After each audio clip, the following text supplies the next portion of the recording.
I want you to take a look at this number behind me. 1,428,600,000. This is India's projected population by mid-2023, almost 3 million more than what China is expected to be. And that means that in the coming months, India will overtake China as the most populous nation in the world, according to the United Nations. But that explosion of people is driving competition for the most sought-after jobs in India, and many are struggling to keep up. Vedika Sood has more from New Delhi. In a village outside New Delhi, a doting mother attends to her little girl. Mahi is just 2 days old. Her cries mark a symbolic moment. India is expected to surpass China as the world's most populous country.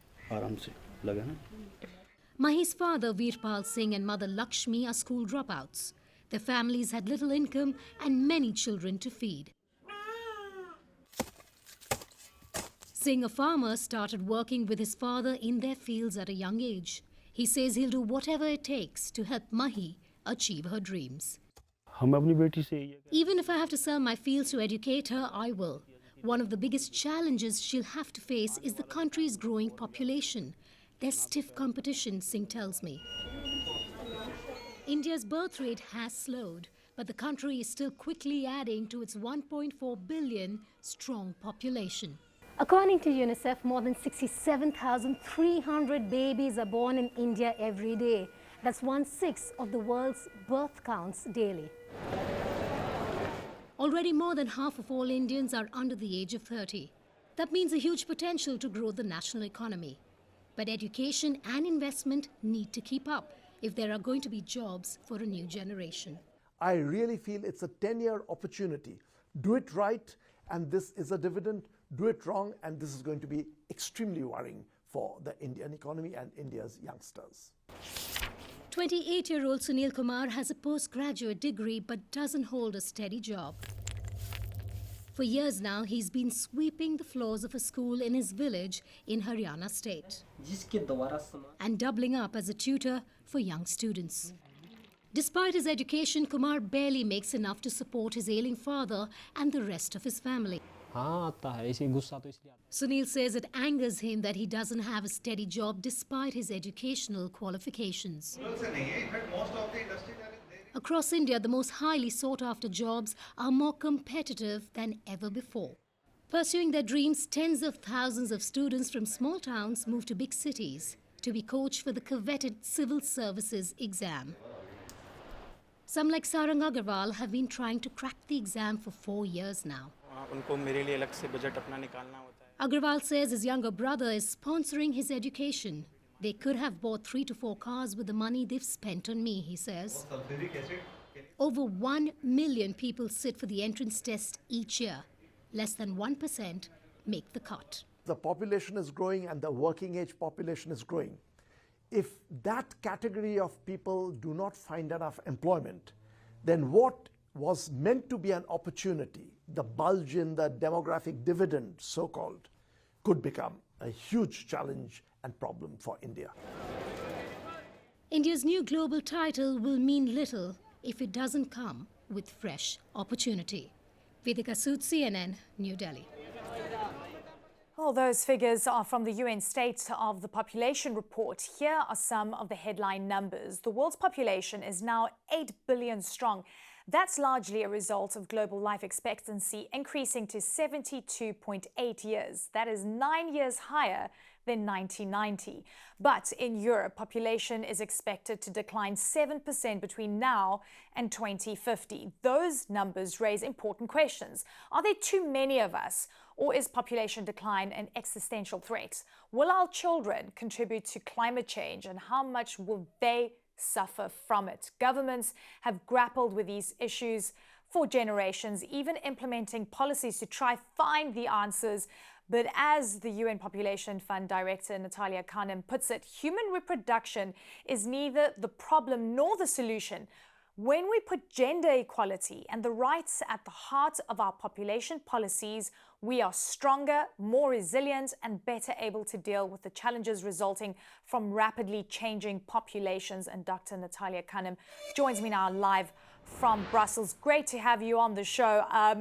You know, these numbers could be quite scary, but as you say, we've got to put gender equality at the heart of this. And the numbers, perhaps it paints another picture for me, sort of a fuller picture, that around 24% of women and girls are unable to say no to sex, while 11% are unable to make decisions over contraception.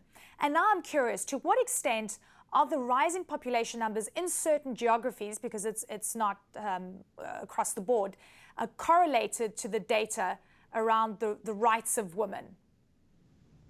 Well, you know, it's such a great question, Eleni. I'm very happy to be here because we have to radically rethink the way that we look at population and population policy.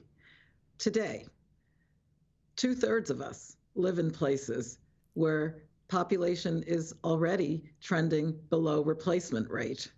And yes, for 1/3 of the globe, population continues to increase. But we're at a time when there's great geographic diversity.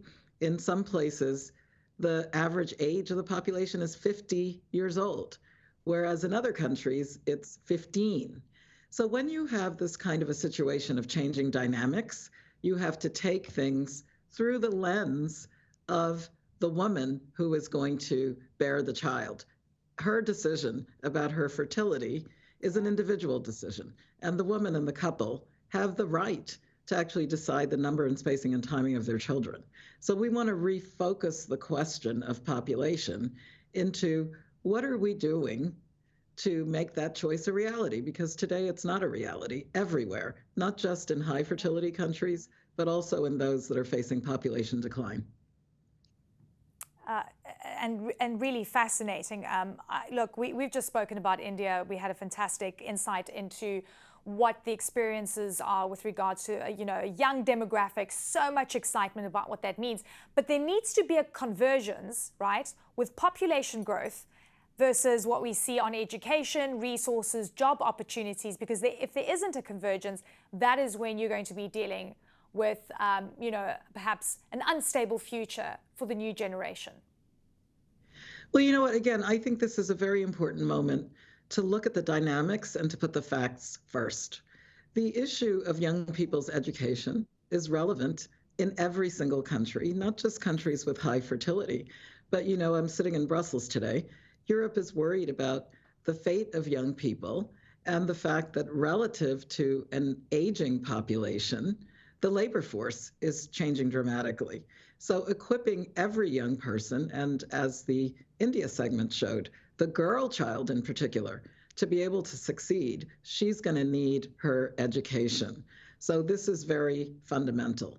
I think the other point is that for places where there is high fertility, if this is the woman's choice, that's fine. But in much of the world, women are asking for contraceptive choice. And have we been able to fulfill that? Well, today that answer is a resounding no. So we've got to look at all the factors and not point fingers at the woman as either the reason for high fertility or low fertility, but understand her perspective as to how does she want to organize her life. It is fascinating because it has been centered around women. I think particularly where there's low fertility rates, as you say. I mean, since the 1950s, and this is what really surprised me, the average number of children women are having has halved from 5 to 2.3. And we've even reached a point where wealthier nations are starting to incentivize families or women to have more children because they're worried about population. But it's a confluence of issues that women are choosing not to have kids. And then here's the issue. Are we worried about too many people on the planet? Or are we worried about population decline? Well, you know what? We in UNFPA are very focused on the point that you've got to ask a better question if you're looking for a solution. So if you're looking for a solution for climate change, fertility is not going to be the answer. Similarly, I think you raise a very important issue about the variety of total fertility rates in countries. And the question is the woman who is having one child or 2 children, which would be replacement rate, is she making a rational decision? And is she going to be incentivized by a bonus if she has a second, third, or fourth child? Well, women are pretty smart, and they are looking at how to invest in the children that they already have. And they're also looking at inequality, Eleni, because women are bearing the burden of not only looking after children, but actually over the elderly generation as well. And simultaneously, older people who would love to be involved are not being induced to be able to do the types of work and the types of childcare that they might actually enjoy. So we've got to look at the big picture by asking the real question and not by trying to tell women have this exact amount of children because we want a supposedly ideal population size. It's not going to work.